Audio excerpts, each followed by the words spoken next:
Peace, beloved. I'm Jason C. Louder. I'm here with Mastering Our Business to have a beautiful, candid conversation about this journey. So I'm a spiritual being having a physical experience right now. And I'm grateful to be able to have that, to share that experience with you all. I've been a teacher, I've been a mentor, I'm an actor, an advocate, and a father, a brother, just a lover of life.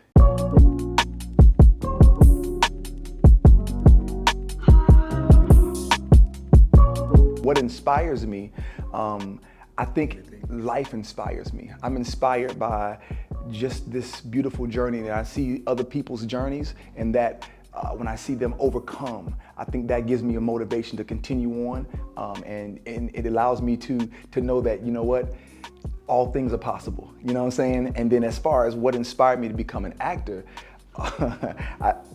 it's funny because I tell my story, man, acting found me. So I wasn't looking to be an actor. I was teaching at an elementary school. I've been teaching there for 17 years, and I taught for 17 years. But the school that I was there for 9 years. And one of my friends, he called me up and he said, "Hey man, you should go to this audition." I'm like, "Audition for what?" He said, "For this play." And I'm like, "To play what?" He was like, "For this thing on stage." And I'm like, "I ain't never acted before." He was like, "But you the hype man of our rap group, so you should be an actor." And I was like, all right, I'm not doing nothing. So I went to the audition. They knew I never acted before, so they gave me a chance to look over the sides, and I looked over it and something just clicked in me and it resonated, right? And so they called me in, I started reading with the director, and we started going back and forth, and it's like something like spiritual happened. And I was like, whoa. And she was like, "Thank you." And I said, "Man, thank you." And then the next director was like, "Can you read mine?" And I was like, "Yeah." So I read hers. Same thing, like something hit me. It was like, once again, spiritual. We read it. I was like, "Yo, thank you." She said, "Thank you." The next one was like, "Can you read mine, but can you have a Jamaican accent?" And I was like, "Yo, why go on, brethren? Never bless up and thing like that, you know?" So we go back and forth, and once again, and so later on, the department chair, God rest her soul, Charlene Holmes, she called me. She said, "Jason, you've been selected for all 6 plays, but I can't let you do that because you've never acted before. So you can choose 2." And the 2 that I chose, the first one was called Our Liberated Justice. It was about the New African Republic of New Africa. And then the other one was called Salam. It was about this Muslim terrorist who had ran into the Twin Towers, but he had to go make his atonement with God.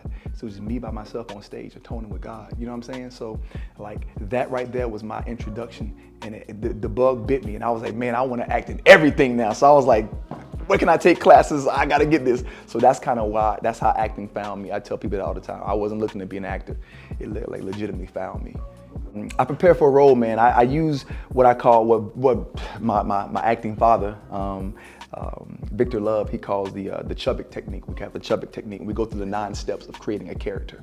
And so we go through moment before, scene objective. I do all that breakdown, then do a script analysis, study the script, you know what I'm saying? And then after all of that is done, after I do all that studying, I let it all go. And I just have to live truthfully in the moment, because Sanford Meisner said that's what acting is. Acting is living truthfully under imaginary circumstances. So we have to drop in and become truthful livers. You know what I'm saying? So the most challenging role that I played to date, I did a play that had no words. And so all I had to use was my instrument, my body. And that's what we forget that we have as artists, as creators, as actors. We have this thing called the body that, in almost 80% of our communication is nonverbal. You know what I'm saying? So I had to really tap into that nonverbal and use my body to tell a story. It was myself and 2 other actors, and we just had to live truthfully in using our bodies to tell a story. So even every moment, every movement was delicate, and it was important. And that was the hardest thing that I've ever, as an actor, that was the most challenging thing that I've ever had to do so far. So my personal life and my acting career, man, I tried my best to keep them to kind of keep them a little bit separate. So the balance is interesting to find a balance. I think that we all have to find the balance in everything that we do, regardless if you're an actor, if you are, the director, whatever career you have. We do have to find the balance and what that work-life balance. And so what I've decided, I was like, you know what? I'm gonna have them flow like Coke cohesively and organically. You know what I'm saying? So now what I do, you know, if I'm watching a movie, I'm studying it. And so, but I'm enjoying it for entertainment, but I'm also studying it. You know what I'm saying? And then, of course, if I'm hanging out with my family, that's family time. You know what I'm saying? And if I'm with my queen, you know, that's our time together. But outside of that, I do my best to kind of like cohesively, like organically merge some of the acting in my life into one. It's pretty interesting. A memorable experience from the set. Yeah, man. I remember when I was on Black Lightning, and that was my first like big TV role, right? And I got there an hour early, so the security guard was like, "You can't get in. What are you doing?" Like you, and I was like, "Man, I'm ready." He was like, "You're gonna have to wait outside." So I waited, and then about 30 minutes, he said, "Come on in." So he let me in. I was just you know excited but nervous at the same time. But when I got on set, we started going through the rehearsal, and the director was like, "Okay, I need you to do this." And so I thought I gave him what he needed, and he was like, "That's not it." And so I was like, "All right, cool." And then we tried it again. He was like, "All right, let's get a take. Let's get a take of it." So I did it again. He was like, "But no, I need actually you to be more like you're a lion and you're protecting your tribe." And I was like, okay, like a lion protecting my tribe. Okay. I did it. He was like, "That's not it." And I was like, "Oh man." And so he was like, "Cut." The writer came over and was like, "Hey, we changed some of the lines," and then they kind of got into it a little bit, and so they stepped over. And then the lead, Cress Williams, oh man, Black Lightning, he was like, "Hey, don't get in your head. You're supposed to be here, because I know what's happening right now." And I was like, "Oh man." He was like, "I got it. Let's run it together." So he and I ran it, and when the director came back, he was like, "Okay, so what?" He was like, "We got it." So he walked over, he said, "Action." We did it, and he was like, "That's it." And I was like, "Yo, I owe you, man." He said, "You don't owe me anything. Pay it forward. Do it for another actor who I would want somebody to have done that for me. So just do it, pay it forward." So that was life changing for me, man. How do I handle criticism and feedback from my audience and critics? What other people think about me is none of my business. So when people do come up and say, "Oh man, I hated your character," and I'm like, "Thank you." You know what I mean? Like that means I did my job. You know what I'm saying? So just to be honest, you know, I'm grateful for every opportunity. So what they have to say is I take it like a you know, like a grain of salt. You know, but when they do tell me, "Man, you really man, you changed. You really made me think about this person. You really made me hate this person. You really made me love this person." I'm like, wow, that means I'm touching you in a way that I cannot, it's not me. That's source. So thank you. You know what I'm saying? I'm always grateful. The biggest misconception that people have about the acting profession is that just because you're on TV, you're rich. No, sir. That's not true. We are all out here, like Andre said, you know what I'm saying? I live at a beat like you live check to check. If you move your feet, then I don't eat. So we like neck to neck, like for real, man. You know, so I think people forget that, you know, we are out here working, especially the professional, the working actor. Like not Tom Cruise, not Will Smith, not none of them. The working, like the person that you be like, "Oh, I saw that. Oh, he was on something else too. Oh, I saw." No, man, we working. We are working, and we go from job to job, and some jobs are few and far between. So I think people, that's a misconception, but I really want people to just see that. I'm not asking for any empathy. I'm just saying, just know that it's work. It's work.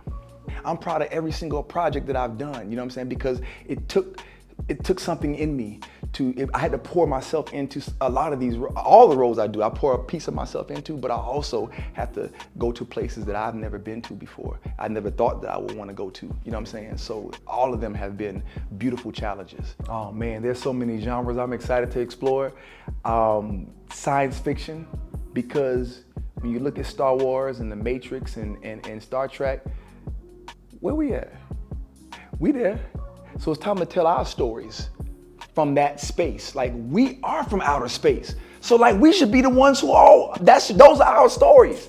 So I'm really excited about telling those stories that I know we exist in, that some of the powers that be have chosen not to highlight it, but it's up to us now. We have agency, we have power, and it's up to us to like start telling our stories in those spaces, you know what I'm saying?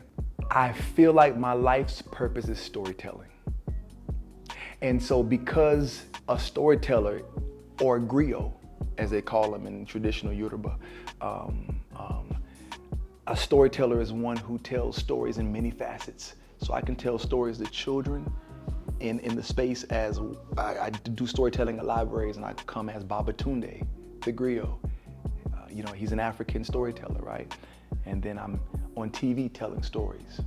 I'm writing a children's book, storytelling. And then on film, so many, the myriad of stories that I'm able to tell on film as well. So I really believe that. And then inside of storytelling, we can always find teaching. I feel like teaching is my other life's purpose. I'm a teacher as well. So yeah.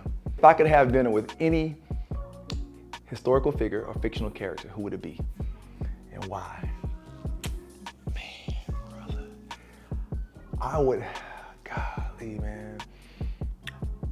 I'm gonna say Malcolm X. It's the first book that I actually read. The autobiography of Malcolm X. I read that when I was 16. My dad, he just said, hey, you need to read this. And I was like, I don't want to feel like reading this. But I read it and I was like, oh, it changed my life forever, right? So I'm like, I would love to ask him some questions about, like, you know, what was his transition like when he transitioned from Malcolm to El Hajj Malik El Shabazz? Like, what was that like? Because I know there was so much going on inside of him, you know what I'm saying? So I got so many questions I could ask Malcolm about other people as well. The most surprising thing that I've learned about myself in my acting career so far is that I have a dark side. I think we all have a shadow self. And sometimes we go against facing it or engaging in that shadow self. But I'm so grateful that acting has allowed me to engage that shadow self because I know what I'm capable of. And so therefore, I get to balance it out by being the antithesis of that. So if I lead in love with everything that I do, that shadow self is gonna always be shadow. You know what I mean? So, yeah. I would love for my legacy to be one of love. They can say that he lived in love and he meant it. He walked in love and he meant it. He spoke in love and he meant it. If that could be my legacy, my job here is done. That's it, beloved. Listen, y'all can find me in the universe, in the ether. But if you really want to reach me, y'all can go check my IMDb. Check my Instagram, Jason C. Louder. And then you can also, they say Google me. Just Google, brother. But I love that. Peace and blessings.